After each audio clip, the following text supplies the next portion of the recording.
Class داہم بیٹا ہم آپ کو حدیث کی دہرائی کروا رہے ہیں۔ کلاس داہم حدیث کی آپ کو دہرائی کرا رہے ہیں۔ حدیث نمبر 7، پیج نمبر آپ کھولیں گے بیٹا 88۔ حدیث نمبر 7، پیج نمبر 88، کلاس داہم۔ بیٹا توجہ کر لیں۔ قال النبی صلی اللہ علیہ وآلہ وسلم لیس منا من لم یرحم صغیرنا ولم یعکر کبیرنا۔ نبی کریم صلی اللہ علیہ وآلہ وسلم نے ارشاد فرمایا، لیس منا، وہ ہم میں سے نہیں، من لم یرحم صغیرنا، جو ہمارے چھوٹوں پر رحم نہ کرے، ولم یعکر کبیرنا، اور ہمارے بڑوں کا احترام نہ کرے۔ نبی کریم صلی اللہ علیہ وسلم نے اپنی امت کو اس حدیث مبارکہ کے اندر دو چیزوں کی تعلیم دی۔ کلاس میٹرک، کلاس داہم، بیٹا توجہ سے سنیں، سمجھیں، اس پر عمل کریں۔ پہلی بات نبی کریم صلی اللہ علیہ وسلم نے جو سمجھائی، وہ ہم میں سے نہیں، اس کے معنی میرے امتی نہیں ہے وہ جو چھوٹوں پر رحم نہ کرے، کیونکہ بچے جو ہیں وہ معصوم ہوتے ہیں، گناہوں سے پاک ہوتے ہیں، ان سے محبت کرنی ہے، ان سے شفقت کرنی ہے، اور وہ ہمارے لیے ڈھال ہیں بعض چیزوں کے اندر، وہ ہمیں اللہ کے عذاب سے بچاتے ہیں۔ نبی کریم صلی اللہ علیہ وسلم نے ایک موقع پر ارشاد فرمایا، حافظ امام ذکی الدین ابن منذری الترغیب و ترغیب کے اندر اس حدیث کو نقل فرماتے ہیں کہ نبی کریم صلی اللہ علیہ وسلم نے فرمایا کہ میں ان گھروں کو آگ لگا دوں جو نماز نہیں ادا کرتے، مگر میں ایسا نہیں کرتا۔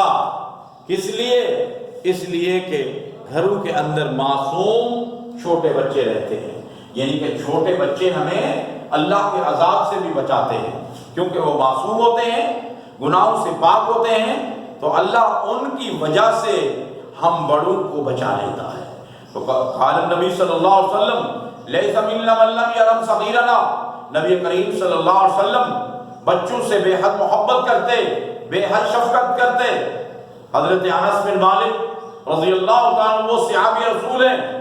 حضرت ام سلیم فرماتی ہیں کہ جب نبی کریم صلی اللہ علیہ وسلم مکہ سے مدینہ تشریف لائے تو میں اپنے بیٹے حضرت انس کو نبی کریم صلی اللہ علیہ وسلم کی بارگاہ میں لے گئی اور عرض کیا، اللہ کے رسول اس کو اپنی خدمت کے لیے قبول فرمائیں۔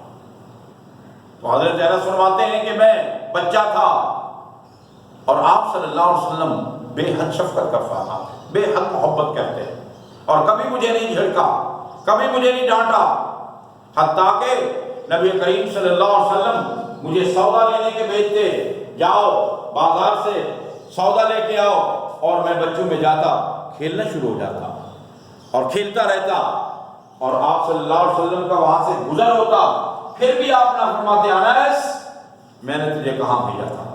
حضرت انس فرماتے ہیں، امام ترمذی نے اس حدیث کو نقل کیا شمائل کے اندر، حضرت انس فرماتے ہیں کہ دنیا جہان کے جتنے بھی اللہ نے انسان بنائے ہیں، جتنی بھی مخلوق بنائی ہے اللہ نے، اور سب سے اعلیٰ اخلاق کے مالک نبی کریم صلی اللہ علیہ وسلم کی ذات تھی۔ ایک دفعہ تو ایسا ہوا، کیونکہ نبی کریم صلی اللہ علیہ وسلم کے گھر کئی مہینے تک چولہا نہیں جلتا تھا، کھانا نہیں تیار ہوتا تھا، پانی، کھجور، تمرہ اس پہ گزارا ہوتا تھا۔ اور ایک موقع آیا کہ ام المومنین عائشہ فرماتی کہ میں نے کھانا بنایا، سالن بنایا، سرید بنایا، سرید کہتے ہیں عرب کو، یہ کھانا بڑا پسند تھا، اس میں یعنی کہ گوشت، اور گوشت بھی شوربے والا، اس کے ساتھ پھر لوکی۔ تو اما عائشہ نے مجھے پیالہ بھر کے دیا اور میں اٹھایا، میں نے تو وہ مجھ سے زمین پر گر گیا، اور ظاہر کچی مٹی کی زمین تھی۔ تو ام المومنین حضرت عائشہ صدیقہ مجھے ڈانٹنے لگی کہ یہ تو نے کیا کیا انس، ایک تو اتنے عرصے کے بعد کھانا تیار ہوا اور وہ بھی گرا دیا۔ تو اتنے میں دیکھا نبی کریم صلی اللہ علیہ وسلم گھر میں برآمد ہوئے، تشریف لائے، تو آپ نے فرمایا عائشہ کیوں اس بچے کو ڈانٹ رہی ہے؟ عرض کی اللہ کے رسول اتنے دنوں کے بعد تو کھانا تیار ہوا اور وہ سالن بھی انس نے گرا دیا۔ تو آپ نے فرمایا بچہ ہے اس کو چھوڑ دو۔ نبی کریم صلی اللہ علیہ وسلم بچوں کے ساتھ بے حد پیار کرتے، بے حد محبت کرتے، اور اپنی امت کو بھی یہی تعلیم دی، حتیٰ کہ نبی کریم صلی اللہ علیہ وسلم خطبہ ارشاد فرما رہے ہوتے تھے حسن و حسین دونوں جنتی شہزادے، ان الحسن والحسین سید شباب اہل جنہ، یہ دوڑتے ہوئے چلے آتے، اور آپ صلی اللہ علیہ وسلم خطبے کو چھوڑ کر اپنے ان دونوں شہزادوں کو اٹھا لیتے اور یہ اس آیت کی تلاوت فرمائی انما اموالکم و اولادکم فتنہ، مال اولاد انسان کی آزمائش کے لیے ہے۔ تو نبی کریم صلی اللہ علیہ وسلم اتنا محبت اور شفقت فرماتے ہیں۔ بعض اوقات تو ایسا ہوتا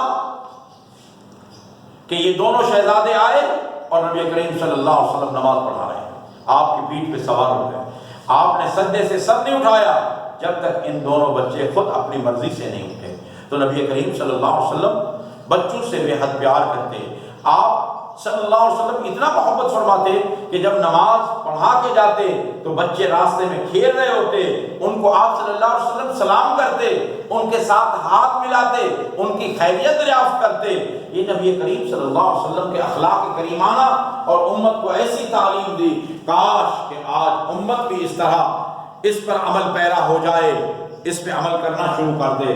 تو پیارے بچوں ہمیں بھی چاہیے کہ ہم نبی کریم صلی اللہ علیہ وسلم کی تعلیمات پر عمل کریں۔ ایک چیز تو نبی کریم صلی اللہ علیہ وسلم نے اس حدیث میں یہ ہمیں سمجھائی کہ اپنے چھوٹوں کے ساتھ محبت کرو، شفقت کرو، رحم کرو، اور دوسری چیز نبی کریم صلی اللہ علیہ وسلم نے فرمائی وَلَمْ يُعَقِّرْ كَبِيرَنَا، اس کے ساتھ پھر جو ہمارے بڑے ہیں، بزرگ ہیں، نبی کریم صلی اللہ علیہ وسلم فرماتے ہیں جن کی داڑھی کے بال سفید ہو گئے ہیں، بزرگی آ گئی ہے، ان کا احترام کرو۔ اگر والدین ہیں ان کی خدمت کرو، ان کا احترام کرو۔ اگر ہمسائے ہیں، بزرگ ہیں، بڑے ہیں، ان کا احترام کرو، رشتہ داروں کا احترام کرو۔ اگر کوئی سودے کے لیے بول دیتے ہیں، کام بول دیتے ہیں، تو بڑوں کا ادب احترام کرو اور ان کا کام کر دو۔ ان کو سڑک پار کرانی ہے، ان کو سودا دلانا ہے تو ان کو سودا دلا دو۔ تو پیارے بچوں ہمیں جو مذہب سکھاتا ہے، جو نبی کریم صلی اللہ علیہ وسلم کی تعلیمات سکھاتی ہیں، بڑوں کا احترام کرنا ہے، ان کی عزت کرنی ہے، اس لیے کہ وہ بزرگ ہیں، عمر میں بڑے ہیں، اور بعض جگہ تو ایسا آتا ہے کہ جس کی داڑھی کے بال سفید ہوئے اس کا اکرام کرنا اللہ کا اکرام کرنا ہے۔ تو اپنے بزرگوں کا احترام کرنا، ان کی عزت کرنا، یہ نبی کریم صلی اللہ علیہ وسلم کی تعلیمات میں سے ہے۔ تو نبی کریم صلی اللہ علیہ وسلم نے پیارے بچوں ہمیں اس حدیث کے اندر دو چیزوں کی تعلیم دی اپنی امت کو، ایک چھوٹوں کے ساتھ شفقت، چھوٹوں کے ساتھ رحم، چھوٹوں کے ساتھ محبت، اور دوسرا اپنے بڑوں کا احترام کرنا، ان کی عزت کرنا، ان کا حکم ماننا، ان کی فرمانبرداری کرنی۔ تو پیارے بچوں ہم سب کو چاہیے کہ نبی کریم صلی اللہ علیہ وسلم کی تعلیمات پر عمل کریں۔ پیارے بچوں یہ آپ کو حدیث نمبر 7 کی میں نے دہرائی کرا دی، اور انشاءاللہ پھر اس سے آگے بڑھیں۔